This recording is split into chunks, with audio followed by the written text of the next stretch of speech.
Hey, and welcome to Pure Talk. I'm Billy Hollowell, and we have a special guest today. We are here with Evan Owens, Executive Director of Reboot Combat Recovery, an organization that helps combat veterans and their families overcome trauma. How you doing today, Evan? I'm good. Thanks so much for having me on. Well, thanks for coming on. And, what better time than Veterans Day to be talking about the wonderful work that you do. Can you just give us a little bit of a deeper dive on Reboot Combat Recovery, what it is you guys do?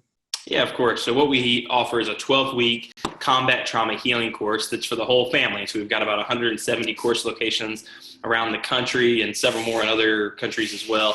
And all of our courses are free to any combat veteran and their spouse, and we provide meals and childcare and really take a look at what, through a lens of faith, what does that teach us about how we can heal our souls from the trauma that we may sustain when we go through traumatic experiences downrange on deployments. So what role, and I think it's interesting, there's so many programs out there, not all of them are as in-depth as yours is, but one of the components is a spiritual and faith component that drives what it is that you do. What role does faith play? Why do you think that's an important element in helping those who have gone through war? Yeah, I'm glad you asked that. I mean, I think, most people, if you were to ask, they would say, sure, we're made up of mind and body and soul. Those are kind of the three pieces, or mind, body, and spirit. But yet when we think about the healing of trauma in our lives, most of the attention has been, over the last 20 years, has been given to mental health. And preceding that, all the attention was only given to physical health. It's only been in the last 20 or 30 years that we even began to fully believe that, well, yes, of course, trauma can impact and wound your mind. But if we're made up of three parts, well, then doesn't it stand to reason that if your mind can be wounded and your body can be wounded, couldn't your soul also be wounded? And then what would a wounded soul's symptoms be? And how would you go about treating that? And that's really a question that at its core, faith can answer. Not to mention that when any of us go through any traumatic experience, one of the first things, it's really a catalyst for a conversation about faith, because we're going to want to ultimately know, why did this happen? We're looking to some cosmic force, wanting to know, why did this terrible thing happen to me or to someone that I love? Why was it allowed? Why was right. it, even if you can accept that, obviously people do bad things. There are bad people right. who do things, right? But when it's something you can't explain, and there are many things like that in life, you want that answer, and there's no person right. to pin it on. Right. That's right. That's exactly right. And those are the types of complex questions that we feel like we explore that really aren't part of the other treatment plans that most people would go through at a lot of other programs. So how do you address those issues? And I'm sure it's multifaceted, but whatever you can share in that, because I think people would be really interested to know how at the core you get to that arena that so many other programs don't talk about. Yeah, well, it does take some time, so I won't go into all those details. But the first thing that we do is all of our course leaders are empathetic leaders. They're people who have stood in those shoes and marched some of those same paths. And so right away, they're not speaking as someone who's clinical, that, yes, I have the answers and you don't. They're speaking as somebody who says, let's figure this out together. And I think restoring healthy community is one of the first core values that we have. We always say that we're a community first and a course second.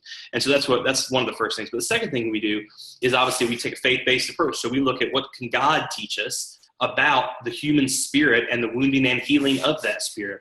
And the third thing that we do is we unpack a series of topics that really are underpinning root lies or root things that we believe that oftentimes give more power to the symptoms that we experience. So an example might be, I'm experiencing a lot of anger. Well, I could go to anger management, which would be great, and I could treat the anger. But what we found, and what we can kind of prove with our evidence-based care, is that actually a lot of times that anger is fueled by an inability, or maybe even a lack of that development of that skill of learning to forgive myself and forgive other people. So instead of talking about the anger, we're going to speak about how do you learn to become quick to forgive and slow to become angry. And we're going to build off of that principle and look at that through the lens of healing from the wounds in the past, and saying, well, let's start by forgiving people in the past. And all of a sudden what we find is, guess what? The symptoms start to heal as the virtuous characteristics that are modeled by Jesus himself start to become much more manifested in our lives.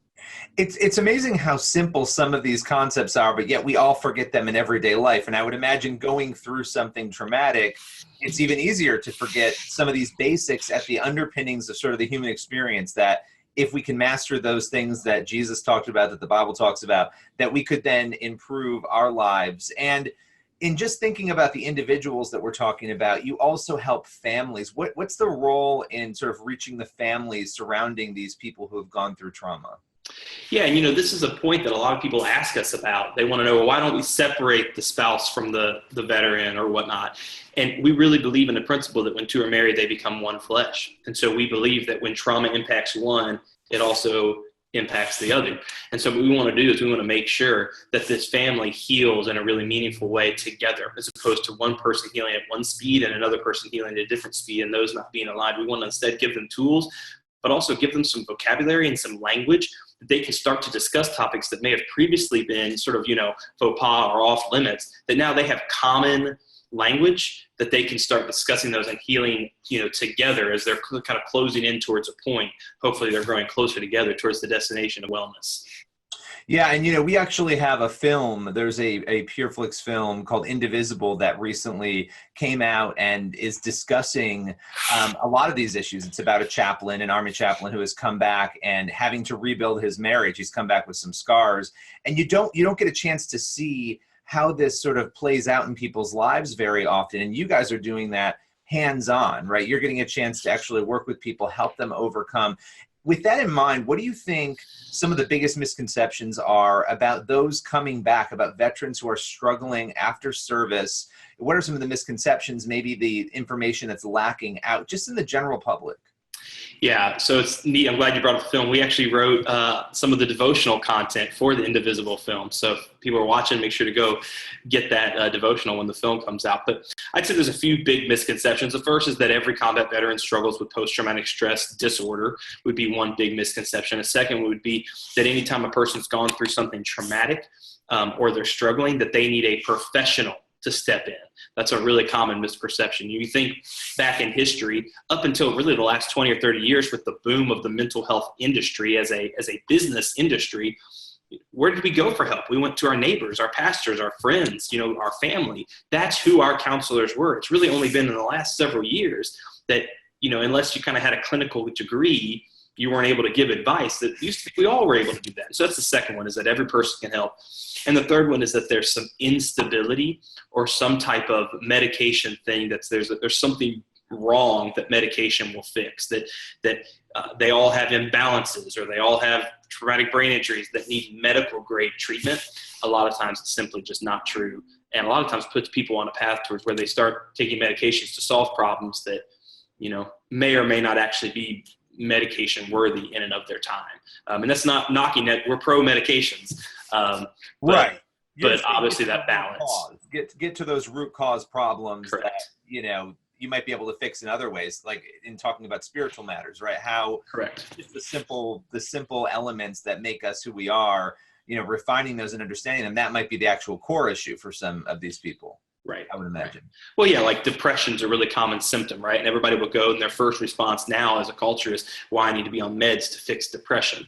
And while medication is very helpful and very valuable for a lot of people and helps a lot of people, what we have found in military culture is oftentimes depression is linked to a root of a misplaced identity.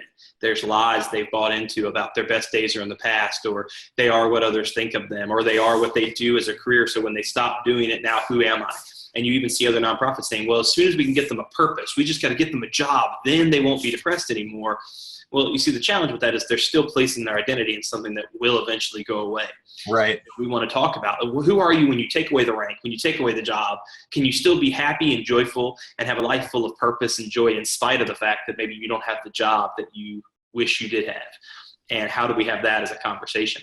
And that's the things that we explore in our course. Really getting down to what our core is. Our self should be found in Christ. That's what Christians believe, not in the things around us. But so many of us get sucked into that, and that's an interesting thing, because I have heard a lot of organizations say that. We just have to find them a purpose. Well, start by figuring out the real purpose, rooting yourself there, and then moving forward. That's a powerful. Right. First, figure out who the person is. Like, what value do they intrinsically have as a person, in spite of what career they may or may not have. And that's our big brand promise has always been. We can't promise that all your symptoms will go away or that you'll have a great career, but what we can promise is you can live a life full of purpose and joy in spite of those symptoms, because that's what you were created for. You were created to be loved and highly regarded and valued and all those things. And that's a really different value proposition in a world of like once you're healthy, then you can get on with your life. And I'm not sure that's a true promise when trauma is going to change a person. They're never going to be exactly like the rubber band's never going to come right back to its original shape. What are, in speaking about this, what are some of the trends you've seen as we talk about that promise and, not over-promising and offering that assistance? What are some of the trends you've seen in terms of suicide, divorce, the need for meds, negative impacts of trauma in your work with Reboot? How have you seen Reboot maybe help some of those things? Yeah, well, we measure a lot of different factors. The one that's kind of unique to us, and then I'll get into some symptom reduction things, but we actually measure what are virtuous characteristics that help prove a person or help a person be resilient through and against trauma in the future.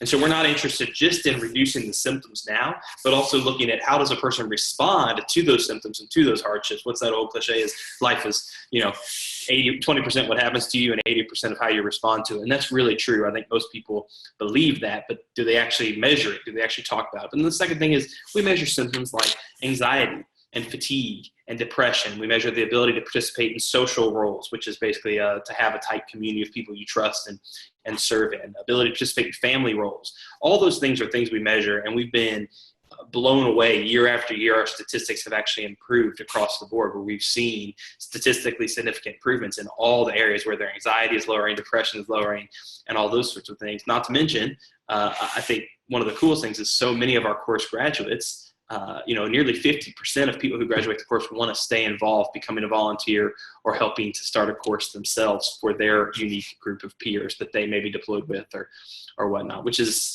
what more could you ask for than a leader who's been there, done that, healed from it, and now says, man, I just went through that value. Let me help you. That's where the money is, not the actual money, but the power and approach. Oh yeah.